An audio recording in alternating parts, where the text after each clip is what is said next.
ഇതെന്താ ഹൗസ് എടുത്ത് നോക്കട്ടെ.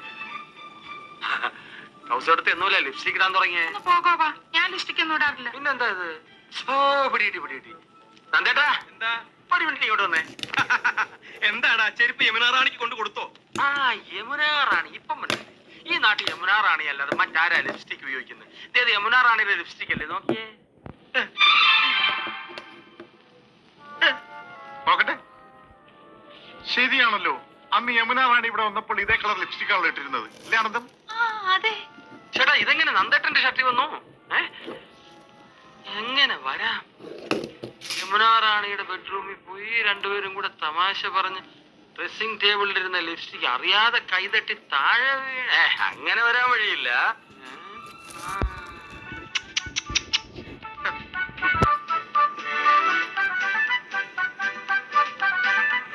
അപ്പൊ ഇന്നലെ നന്ദേട്ട ഇവിടെ പോയി അല്ലേ? ഇല്ല, ഞാൻ പോയിട്ടില്ലടാ. ഹിന്ദി ട്യൂഷന് പോയില്ല? ഹിന്ദി ട്യൂഷനോ? അപ്പൊ യമുന റാണിക്കേട്ടൻ ട്യൂഷൻ എടുക്കുന്ന കാര്യം ചേട്ടത്തിക്ക് അറിയാം. അത് ശരി. അപ്പൊ രഹസ്യമായിട്ടാണ് ട്യൂഷൻ. കൗസു എടുത്ത് ഇത്ര പാവമായി പോയല്ലോ. ഒരു കൂടെ നിറച്ച് ആപ്പിളുമായിട്ടാ പോകുന്നത്. ഇത് ഇന്നും ഇന്നലെയും തുടങ്ങിയതല്ല, അധ്യായം കുറെ കഴിഞ്ഞിരിക്കുന്നു. എന്നായത് ഗുരുദക്ഷിണ തന്നെ? ഇല്ല, നോണ. ട്യൂഷൻ പോയില്ല. ഇത് യമുന റാണിയുടെ ചുണ്ടല്ല, വേറെ ഏതോ കോന്തന്റെ ചുണ്ടാണ്. യമുന റാണിയുടെ ചുണ്ടിന് ഇത്ര വലിപ്പല്ലേ? കേട്ടല്ലോ, അവളുടെ ചുണ്ടിന്റെ അളവ് വരെ കൃത്യമായിട്ട് നന്ദേട്ടനെ അറിയാം. ബാക്കി ഞാൻ പറയണ്ടല്ലോ. എനിക്ക് സ്കൂളിൽ പോണം. മാഷെന്നെ ചീത്ത പറയുന്നു. എവിടേക്ക് പോകണ്ടെന്ന്?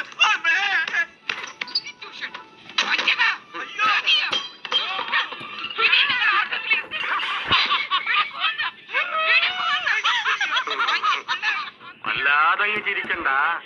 ഈ ചിരിയും ഞാൻ കറുപ്പിക്കുന്നുണ്ട്. കൊതുകേടി കൊള്ളാനൊരു കൂട്ടായി. അഡ്വാൻസ് ആയിട്ട് ക്ഷമ ചോദിച്ചിട്ടാണല്ലോ ചേട്ടൻ എന്നെ കുഴി ചാടിച്ചത്. ഒരു കുഴി ഞാനും വെട്ടി, പകരത്തിന് പകരം. ഓക്കേ?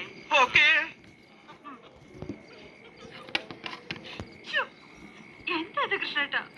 ആദ്യമായിട്ട് കാണും പോലെ. ഗോപാ, എന്താ ചേട്ടാ? നമ്മള് രണ്ടാളും തണുപ്പും കൊണ്ട് പുറത്ത്. അവൻ അവളൊത്ത് സൂയിക്കണം. എനിക്ക് സഹിക്കാൻ കഴിയണില്ല. ഒരു പൂട്ട അവനിട്ട് പൂട്ടണ്ടറാ. കൂട്ടണം. ആ കിളിങ്ങുന്ന വളകൾ നമുക്ക് പൊട്ടിക്കണം.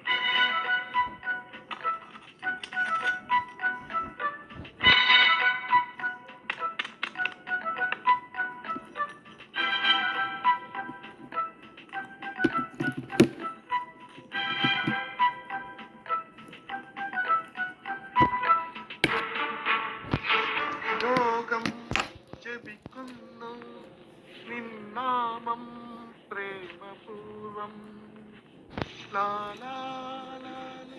ഏട്ടാ പാല്. പാലോ? ഇത് പതിവില്ലാത്താണല്ലോ. ഏട്ടൻ ഈയിടെയായിട്ട് വല്ലാത്ത ക്ഷീണം. ഹോർലിക്സ് ചേർത്തിട്ടുണ്ട്. അപ്പൊ എന്നെ ഇനി അങ്ങോട്ട് പരിപോഷിപ്പിക്കാന്ന് തന്നെ. കഷ്ടം തന്നെ ഗോവന്റെ നന്ദേട്ടന്റെ കാര്യം. എന്നാലും അവർക്കിങ്ങനെ തോന്നിയല്ലോ. സ്വന്തം ഭാര്യമാരെ മറന്ന നടിയുടെ പിന്നാലെ. ആദ്യം നിങ്ങൾക്ക് ആരോ ഒരാൾ എന്നായിരുന്നില്ല സംശയം. ഇപ്പൊ രണ്ടുപേരുടെയും തനിനിറം പുറത്തായില്ലേ? അതൊക്കെ അവരുടെ കാര്യം. എന്റെ കൂട്ടിന് അവളുടെ വലയിലെങ്ങും വീണില്ലല്ലോ.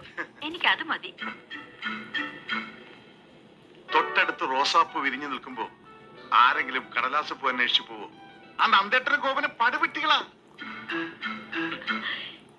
ഞാൻ റോസാപ്പൂവാ. എന്താ ഇത്ര സംശയം? അയ്യോ കിളിക്കം. അത് മോഹൻലാലിന്റെ ഒരു പടത്തിന്റെ പേരല്ലേ? അല്ല, ചേട്ടനും ചാടിക്കേ. ചാടാനോ? ഒന്ന് ചാടിക്കേ. എന്താണിത്? ചാടാനല്ലേ പറഞ്ഞത്? ആനന്ദ് രാവിലെ ചുമ്മാ കണ്ട പാറ്റിലെന്താ കിലുക്കം?